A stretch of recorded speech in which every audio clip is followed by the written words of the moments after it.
اس نے سارا دن کچن میں کھپ کھپ کر کچن کے کاموں میں کافی مہارت حاصل کر لی تھی۔ اپنے گھر میں تو وہ سنڈے کے سنڈے ماما کے کہنے پر ایک آدھی ڈش بنا لیا کرتی تھی، جسے پاپا ڈھیر ساری تعریفوں کے ساتھ کھا کھا کر اس کا حوصلہ بڑھا دیا کرتے تھے۔ اب بھی ماما پاپا کو یاد کرتے اس کا دل اداس ہونے لگا تھا۔ اس نے جلدی سے سالن تیار کر لیا تھا اور پلاؤ بھی تقریباً تیار ہو چکا تھا اور اب دم پہ رکھا تھا۔ اس نے چولہے کی آنچ دھیمی کرتے ہوئے ہاتھ دھو کر ڈھیر سارے فروٹس کاٹ کر باؤل میں رکھے تھے اور کسٹرڈ کے ٹھنڈے آمیزے میں فروٹس ڈال کر فریج میں رکھ دیا تھا۔ آخر میں اس نے روٹیاں ڈالنی شروع کی تھی۔ اس کام سے نپٹ کر اس نے بس سلاد اور رائتہ تیار کیا تھا، یعنی 1-1:30 بجے تک وہ بالکل فری ہو جاتی۔ اس کے بعد نماز پڑھ کے اس سے آج رات کے لیے اپنے سونے کا بھی انتظام کرنا تھا۔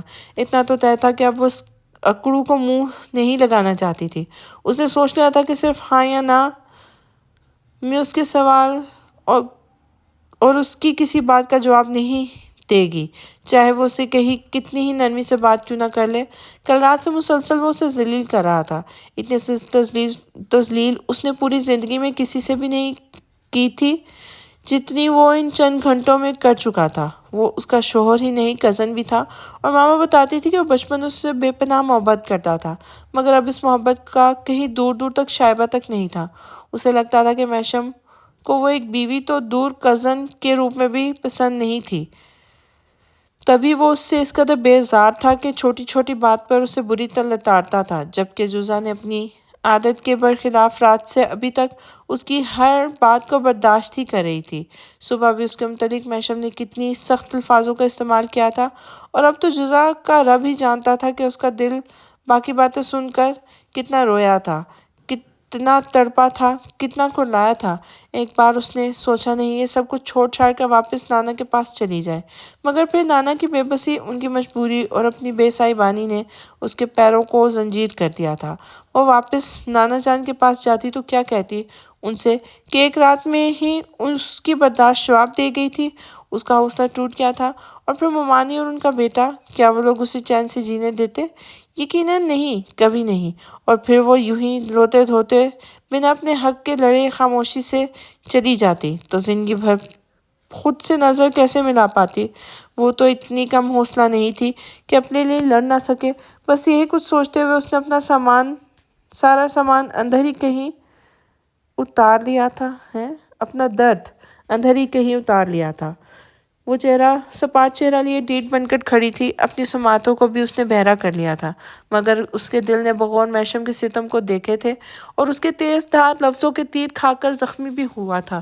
اس نے جوزا کے لیے احتجاج بھی کیا تھا، مگر اس نے اپنے زخمی دل کو ڈپٹ کر خاموش کروا دیا تھا، جس پہ وہ روتا سسکتا تڑپتا رہ گیا تھا۔ اس نے روٹیاں بنا کر سلاد اور رائتہ بنا کر فریج میں رکھا اور خود نہانے کے لیے چلی گئی تھی۔ پھر اس نے بات لینے کے بعد اپنا سفید اور پنک شیڈ کا سوٹ نکال کر پہنا تھا، ساتھ ہی پنک لانگ سویٹر پہن کے اس نے کمرے میں سحر کی نماز ادا کی اور بے فکری سے دوپٹہ ایک طرف ڈال کر بال کھولے باہر لان میں چلی آئی تھی، مگر سامنے ان تین خرگوشوں کو صوفے پہ بیٹھا دیکھ کر سٹ پٹاتی ہوئی دوبارہ اندر بھاگی تھی، جبکہ ان تینوں نے جزا کو نہیں دیکھا تھا۔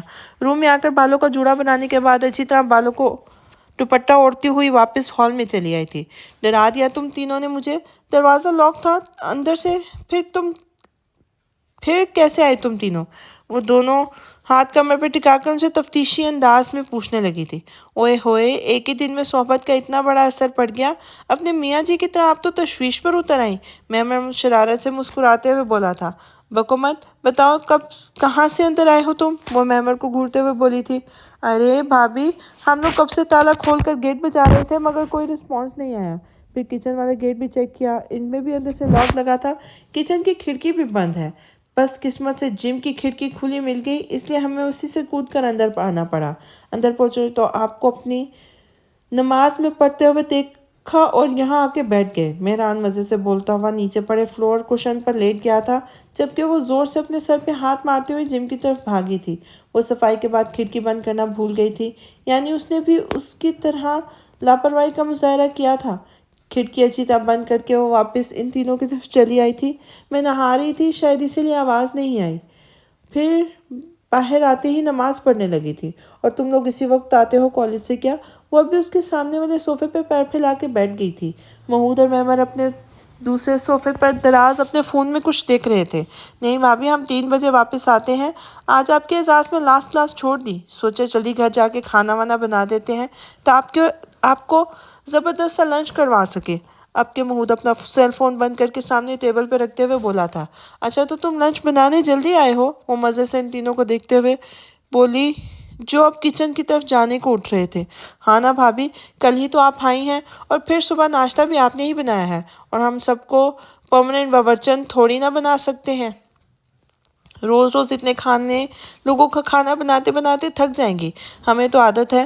چل محمود بیٹا، اب جلدی سے آٹا گوندھ اور میں اور مہران آ کر سالن بنا لیں گے۔ مہمر بولتا ہوا اندر کچن میں چلا گیا تھا۔ محمود اور مہران بھی اس کے پیچھے پیچھے گئے تھے، جبکہ جزا مزے سے بیٹھی پیروں کو جھلا رہی تھی، اور پھر 2 منٹ بعد ان تینوں کی کچن سے واپسی ہوئی تھی۔ وہ بالکل جزا کے سٹائل میں ہی وہ تینوں کمر پہ ہاتھ ٹکائے ان کے سامنے آ کے کھڑے تھے۔ کھانا کب بنایا؟ مہمر نے تفتیش شروع کی تھی۔ ابھی جزا نے مختصر کہا تھا۔ کھانے میں پلاؤ اور آلو گوشت کے سوا کیا کیا بنایا ہے؟ مہران نے پوچھا تھا۔ شامی کباب، سلاد، رائتا اور میٹھے میں فروٹ کسٹرڈ بھی ہے۔ اس نے غور سے محمود کو دیکھا تھا، مگر ان کے چہرے کے تاثرات دیکھ کر وہ پریشان ہو کے اٹھی تھی، جو سنجیدگی سے اسے گھور رہے تھے۔ کچھ دیر اسے گھورنے کے بعد ان تینوں نے ایک دوسرے کو دیکھتے ہوئے کچھ اشارہ کیا اور پھر دوبارہ جزا کو دیکھا تھا، جو پریشان نظروں سے انہیں دیکھ رہی تھی۔ بھابھی دی گریٹ کورس میں چیختے ہوئے وہ بھاگ کر جزا کے قدموں میں آ بیٹھے تھے، جبکہ جزا ان کے حملے کی وجہ سے اپنی جگہ سے اچھل پڑی تھی۔ ڈرامے بازو، ڈرا کے رکھ دیا مجھے، اٹھو اب چلو، میں کھانا گرم کر کے لاتی ہوں۔ وہ صوفے پر ہاتھ جمائے اٹھتے ہوئے بولی تھی، تبھی اس کے جلے ہوئے ہاتھ پر مہران کی نظر پڑی تھی۔ بھابھی آپ کا ہاتھ کیسے جلا؟ دکھائیں ذرا۔ او شٹ، اتنے بڑے بڑے چھالے، آپ نے کچھ لگایا نہیں اس پر؟ یہ صبح آگ سے جلا ہے نا؟ مہران نے بغور اس کے گورے شفاف ہاتھ کو دیکھا تھا، جس پر 2-3 بڑے بڑے چھالے پڑ گئے تھے۔ مہمر اور محمود بھی پریشان نظروں سے اس کے جلے ہوئے ہاتھ کو دیکھنے لگے تھے۔ ارے چھوڑو، یہ کچھ بھی نہیں ہے، چھوٹے چھوٹے چوٹیں لگتی رہتی ہیں، تم بیٹھو میں کھانا لاتی ہوں۔ وہ لاپرواہی سے بولتے اٹھ کے جانے لگی تھی، مگر ان تینوں نے اس کے آگے ہاتھ پھیلاتے ہوئے اس کا راستہ بلاک کیا تھا۔ بالکل بھی نہیں، بیٹھے آپ یہاں، ہم کھانا گرم کر لیں گے، اور پہلے ہاتھ پر آئس پیک لگائیں۔ مہمر جا کے برف لے کے آؤ، اور محمود کھانا گرم کر کے رکھ، میں ڈاکٹر کو کال کرتا ہوں۔ مہران پریشانی سے بولتا ہوا اٹھ کھڑا ہوا جب جزا نے آواز دے کے ان تینوں کو روکا تھا۔ محمود، مہمر، مہران، میں بالکل ٹھیک ہوں بھائی، ڈاکٹر کو بلانے کی ضرورت نہیں ہے، گھر میں آ کر برنول ہے تو دے دو، وہ لگا لوں گی تو ٹھیک ہو جاؤں گی۔ تم لوگ اتنے پریشان کیوں ہو رہے ہو؟ یہ ظاہری تکلیفیں تو کچھ بھی نہیں ہے، اصل درد تو وہ ہوتا ہے جو ہمیں لوگوں کے رویوں سے ملتا ہے، کسی کی آنکھوں میں اپنے لیے حقارت دیکھ کے ملتا ہے۔ وہ درد ناقابل برداشت ہوتا ہے، اس کا علاج کسی ڈاکٹر کے پاس ہوتا ہی نہیں ہے نا، نہ اس پر کوئی دوائی اثر کرتی ہے۔ بولتے بولتے اس کی آنکھیں نم ہو گئی تھی، جبکہ اس کی بات سن کر ان تینوں کے چہروں پر بھی اداسی چھا گئی تھی۔ ہمیں پتہ ہے بھابھی، بھائی نے آپ کے ساتھ بہت برا بیہیو کیا ہے، اور زندگی میں پہلی بار ہمیں بھائی کا ایٹیٹیوڈ بالکل پسند نہیں آیا۔ ہم نے ڈیسائیڈ کر لیا تھا کہ ہم ان سے تب تک بات نہیں کریں گے جب تک وہ آپ سے سوری نہیں کہیں گے، مہمر نے اس کے سامنے بیٹھتے ہوئے کہا تھا۔ نہیں، تم لوگ ایسا کچھ نہیں کرو گے، کیونکہ میں نہیں چاہتی کہ میری وجہ سے تم لوگ کے رشتے میں کوئی کڑواہٹ ہے، وہ انہیں سختی سے منع کرتے ہوئے بولی تھی، جس پہ محمود نے آگے بڑھتے ہوئے اسے روک دیا تھا۔ کوئی کڑواہٹ نہیں آ رہی بھابھی، بھائی نے آپ کا دل دکھایا ہے اور سب کے سامنے بری طرح ڈانٹا ہے، آپ کو ہرٹ کیا ہے، اس کے لیے انہیں آپ سے معافی مانگنی پڑے گی، اور ہم بھی ان سے کوئی زندگی بھر کے لیے ناراض نہیں ہو رہے۔ وہ غصے میں آپ کے ساتھ بلا وجہ زیادتی کر کے بس اسی بات کا احساس دلانے کے لیے ہم نے وقتی طور پر خاموشی اختیار کر لی ہے، اور آپ کو پتہ ہے بھائی، ہم لوگ کی ناراضگی افورڈ کر ہی نہیں سکتے، اس لیے انہیں آپ سے معافی مانگنی ہی پڑے گی۔ بس اب آپ اس بارے میں کوئی نصیحت نہیں کریں گی؟ جزا کو منہ کھلتا دیکھ کے محمود مزید بولا تھا، جس پر جزا خاموش ہو کر تعصب سے سر ہلاتی ان تینوں کو دیکھ کر رہ گئی تھی۔ شام کو وہ جلدی سے گھر چلا آیا تھا، لیکن اس کا دل ایک پل کو بھی کام میں نہیں لگ رہا تھا۔ جب بھی وہ کوئی فائل لے کر بیٹھتا، آنکھوں کے سامنے جزا کی وہ خوبصورت سحر انگیز آنکھیں چلی آتی تھی، جو اس کے دل میں 14 سال سے بسی ہوئی تھی، جن کو دیکھ کر وہ دنیا بھول جاتا تھا، مگر اب وہی آنکھیں اسے کل سے خفا تھی، اور یہ احساس اسے بے چین کیے دے رہا تھا۔ سارا دن اس نے اس احساس سے پیچھے چھڑانے کی کوشش کی تھی، مگر بری طرح ناکام رہا تھا۔ تبھی وہ سب کچھ چھوڑ چھاڑ کر گھر واپس چلا آیا تھا۔ گھر میں داخل ہوتے ہی سارے بھائی ہال میں مل گئے تھے، مگر جزا وہاں نہیں تھی۔ تبھی اس کی بے چین نظروں نے اسے چاروں طرف ڈھونڈا تھا۔ میسف اور مہمش نے برخلاف گھر میں موجود تھے وہ سب پر ایک نگاہ ڈالتا وہ اپنے روم کی طرف بڑھ گیا تھا، مگر یہاں بھی جزا موجود نہیں تھی۔ جزا کہاں ہے؟ وہ اپنے روم سے نکل کر کچن میں گیا تھا، مگر وہ وہاں بھی نہیں تھی۔ آنگن میں ہوگی، نانا جان سے بات کر رہی ہوگی، سوچتا ہوا جم کے رستے باہر آنگن میں چلایا تھا، مگر آج وہ وہاں پہ بھی نہیں تھی۔ دوبارہ اندر داخل ہو کر اس نے میسف اور ان تینوں کو کمروں میں بھی دیکھا تھا، مگر وہ کہیں بھی نہیں تھی۔